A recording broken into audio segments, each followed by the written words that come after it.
Videobook, rangkuman materi pelajaran Pendidikan Agama Kristen dan Budi Pekerti, kelas 9, semester 1 dan 2.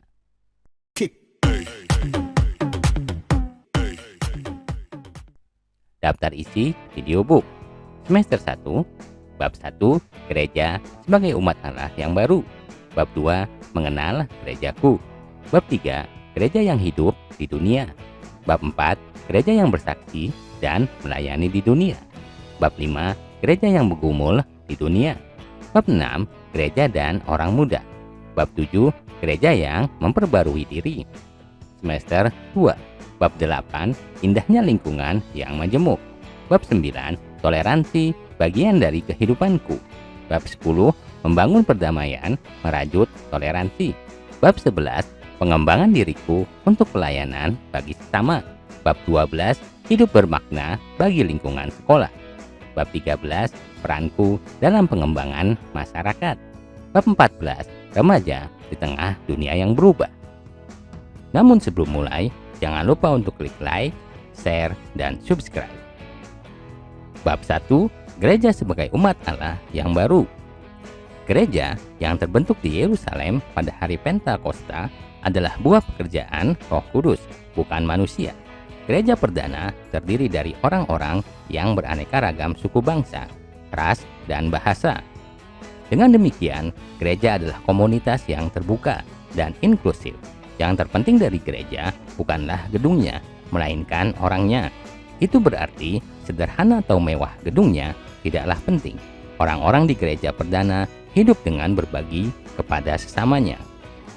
Gaya hidup ini masih dilakukan oleh banyak orang Kristen dan gereja yang berbagi lewat persembahannya, lewat bantuannya kepada orang miskin, para korban bencana alam, beasiswa pendidikan, bantuan kepada orang jompo, keberpihakan kepada korban-korban ketidakadilan, dan lain sebagainya.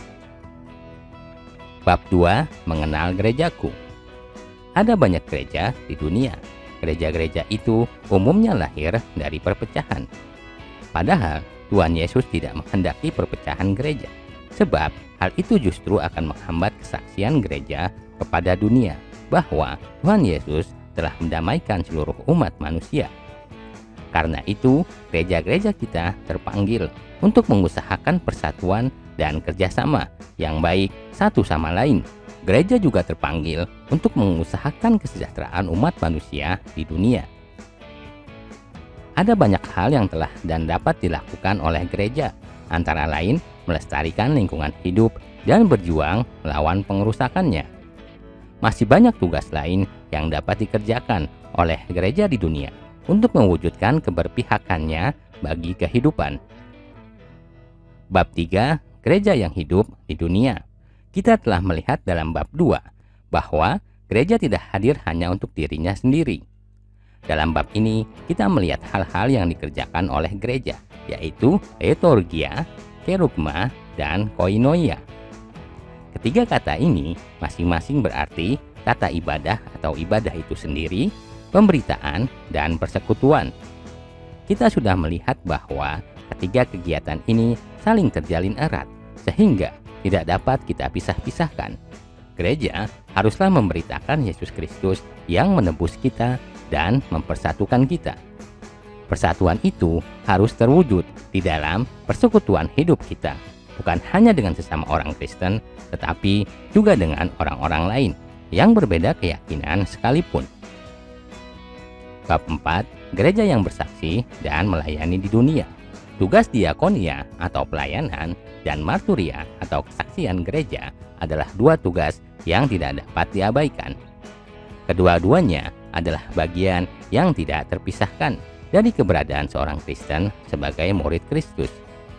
Dengan kata lain, menjadi murid Kristus selalu menuntut seseorang untuk melayani dan memberikan kesaksian kepada dunia tentang apa yang telah dilakukan Yesus Kristus bagi umat manusia dan seluruh alam semesta. Bersaksi ternyata tidak cukup hanya dengan berkata-kata atau menceritakan kepada orang lain apa arti keselamatan yang telah dikerjakan oleh Tuhan Yesus kepada kita. Bersaksi ternyata harus diwujudkan lewat tindakan dan perbuatan, antara lain dengan menolong sesama agar mereka pun merasakan arti kemerdekaan yang dikerjakan oleh Tuhan Yesus. Kemerdekaan itu harus dipahami bukan hanya dalam arti rohani seperti kebebasan dari dosa, melainkan juga kebebasan dari belenggu-belenggu. Bab 5. Gereja yang bergumul di dunia. Sebagai orang Kristen, kita hidup dengan dua kewarganegaraan, warga negara di tempat kita tinggal dan warga negara kerajaan sorga. Dengan demikian, kita terpanggil untuk mewujudkan nilai-nilai kerajaan sorga di dalam hidup kita sehari-hari, baik secara pribadi maupun bersama-sama sebagai gereja. Tuhan Yesus mengajarkan banyak sekali hal yang berkaitan dengan nilai-nilai kerajaan sorga yang seringkali bertabrakan atau berlawanan dengan nilai-nilai yang ditawarkan oleh dunia. Dalam perjalanan ini, kita belajar bahwa tidak semua yang ditawarkan oleh dunia itu buruk, dan tidak selamanya kehidupan gereja sendiri telah menjadi teladan dan berkah bagi orang lain. Sebagai gereja Tuhan di muka bumi, kita perlu bekerja keras dalam membedakan apa yang menjadi kehendak Allah dan apa yang menjadi keinginan dunia yang berlawanan dengan nilai-nilai kerajaan sorga. Bab 6. Gereja dan orang muda. Gereja membutuhkan orang muda karena orang muda adalah masa depan gereja. Tanpa orang muda, masa depan gereja akan terancam. Masalahnya, apakah gereja menyadari bahwa orang muda harus menjadi bagian gereja masa kini supaya mereka dapat menjadi pemimpin gereja di masa depan? Apakah gereja sudah berusaha keras untuk menjadikan orang muda sebagai bagian dari gereja masa kini? Apakah gereja telah berusaha dengan sungguh-sungguh mengembangkan pelayanan untuk orang muda? Sebaliknya, apakah orang muda seperti kamu menyadari pentingnya perananmu di dalam gereja saat ini juga? Orang muda harus terlibat sekarang juga, bukan menunggu sampai 5 atau 10 tahun yang akan datang. Orang muda sudah harus belajar bahkan sejak sekarang untuk terlibat dalam berbagai urusan gereja sebagai sarana mereka berlatih diri untuk menjalankan tugas kepemimpinan gereja di masa depan. Bab 7. Gereja yang memperbaharui diri. Pembaruan adalah kemampuan yang dibutuhkan oleh setiap makhluk hidup, termasuk gereja.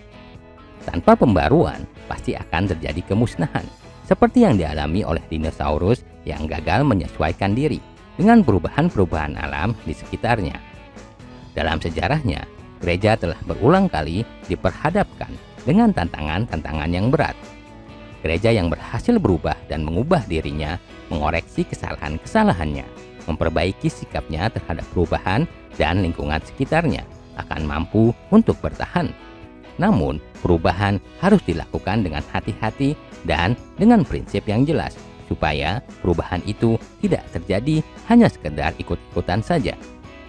Perubahan yang sama juga perlu terjadi di dalam kehidupan kita semua sebagai pribadi-pribadi Kristen, agar kita dapat ikut berjuang melestarikan kehidupan kita bersama di muka bumi ini. Bab 8. Indahnya lingkungan yang majemuk. Perbedaan dan kepelbagaian harus diakui, sudah ada sejak dunia ada dan akan tetap ada sampai selama-lamanya.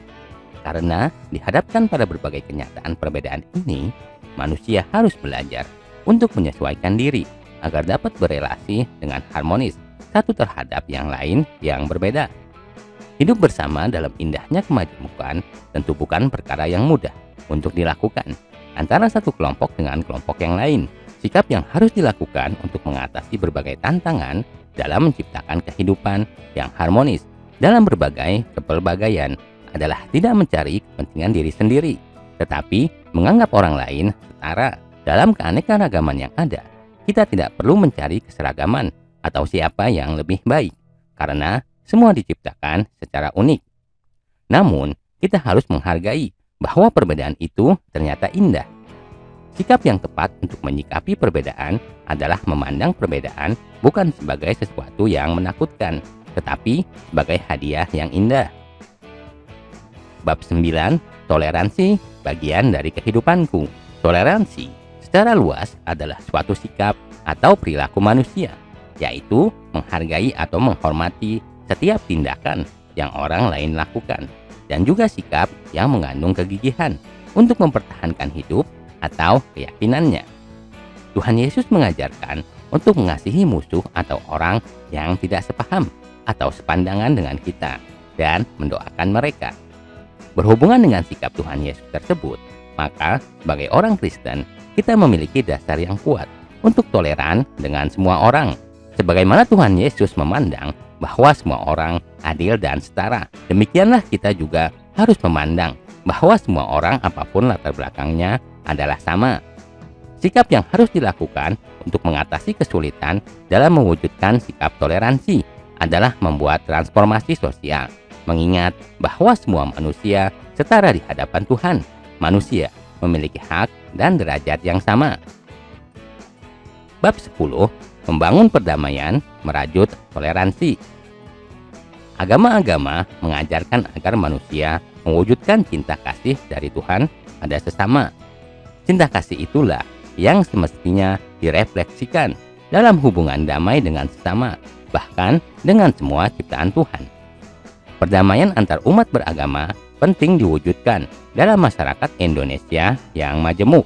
Bagi umat Kristen, perdamaian merupakan panggilan iman yang harus diusahakan dan dikembangkan dengan sungguh-sungguh. Dengan demikian, sesama yang berbeda agama bukanlah saingan atau ancaman, apalagi musuh, melainkan sebagai saudara-saudara sesama ciptaan Tuhan yang oleh Tuhan sendiri ditempatkan untuk hidup bersama dalam toleransi dan bekerja sama untuk perdamaian. Remaja sebagai bagian dalam masyarakat harus turut berperan serta menciptakan perdamaian antar agama, pada saat yang sama merajut sikap toleransi. Hal ini perlu secara konkret dilakukan, misalnya dalam pergaulan remaja yang tidak membeda-bedakan suku, agama, ras, dan golongan. Remaja harus meneladani sikap Tuhan Yesus sebagai pilihan utama dalam usaha mewujudkan perdamaian dan toleransi, sehingga remaja dapat menghadirkan tanda-tanda kerajaan sorga di dalam dunia. Bab 11. Pengembangan diriku untuk pelayanan bagi sesama. Masa remaja adalah masa transisi yang penuh gejolak, sebab secara signifikan remaja tengah mengalami perkembangan, baik dari segi fisik, mental, intelektual, dan spiritual. Remaja Kristen dipanggil untuk terlibat dalam pelayanan bagi sesama yang dikasihi Tuhan. Remaja Kristen diharapkan dapat menerima keberadaan dirinya, mengetahui dan menerima kemampuan dirinya, dan dapat mengembangkan diri untuk pelayanan bagi Tuhan dan sesamanya. Anak-anak Tuhan perlu melakukan pelayanan kepada sesama dengan penuh tanggung jawab, serta dengan pertimbangan secara arif. Bab 12. Hidup bermakna bagi lingkungan sekolah. Setiap orang memiliki makna hidup yang dialami dalam setiap situasi. Makna hidup harus dicari dan ditemukan sendiri oleh orang yang bersangkutan. Apabila hasrat hidup bermakna tersebut terpenuhi, orang yang bersangkutan akan merasakan kehidupannya bermakna. Kehidupan pribadi orang Kristen dapat bermakna ketika hidupnya berjalan dalam firman Allah, hidup berpengharapan, hidup beriman kepada Tuhan, serta menjalani hidup dalam kasih. Ketika kamu dapat menjalani hal-hal tersebut, maka kehidupanmu menjadi bermakna bagi diri sendiri, sesama, dan Tuhan. Hidup akan menjadi lebih bermakna apabila remaja dapat mengenali kecerdasan diri, bakat, dan kemampuan, serta mampu mengembangkannya untuk proses belajar. Bab 13. Peranku dalam pengembangan masyarakat. Sebagai orang Kristen, sikap peduli terhadap situasi dan kondisi yang menimpa masyarakat tempat kita hidup bersama merupakan tugas dan panggilan kita. Sikap peduli itu harus kita perlihatkan melalui cara berpikir, berbicara, dan bertindak yang baik dan menunjukkan identitas kita sebagai murid Yesus. Kita dituntut untuk dapat menjadi pelayan yang efektif bagi masyarakat di lingkungannya.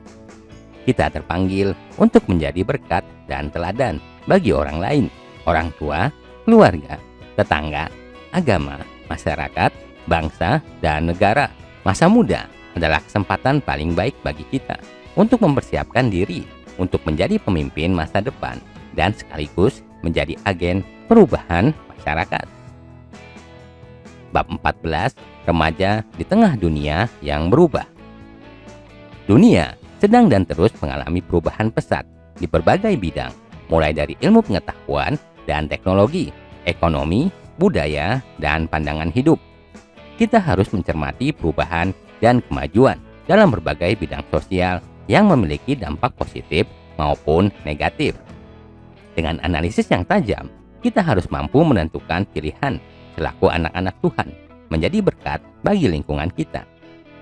Pada saat yang sama, kita memperkuat iman dan mengambil tindakan yang berkenan kepada Tuhan. Orang Kristen harus peduli pada lingkungan, mempersiapkan masa depannya dengan sungguh-sungguh. Perencanaan masa depan perlu melibatkan Tuhan, sehingga hasilnya dapat menjadi berkat bagi diri pribadi, masyarakat sekitar, dan memuliakan nama Tuhan. Jangan sampai kita tersisih dan tertinggal dalam proses globalisasi. Terima kasih telah menyaksikan video ini. Sampai jumpa di video lainnya. Jangan lupa untuk klik like, share, dan subscribe.